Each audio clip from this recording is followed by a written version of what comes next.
Xəncəlin başı da tullanır, o da gedir. Onu yedizdirən içərisinə qatdıqları o müxtəlif ədviyyatlar ki var, istotudur, filanıdır. Yəni o bizim xəncəllə müqayisədə vallahi mənə çatmır. Əslində Həzrət Əlinin gözəl bir misal var, deyir ki, kasıbın ehtiyacı varlığının israfı qədərdir.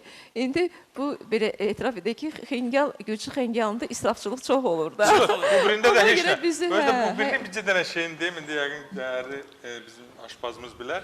Mütləq xəncəl sulu olmalıdır. Onun həzmi yaxşılaşdırır. Həlimi. Bəzi yerlərdə onun həlimini içirlər, Samir bəy. Ona görə də o bircə yarpaq olmalıdır. Onun üst-üstə qoyanda o xəncəl heç nə, pa qaytar. Bircə yarpaq və həlimli. Yəni...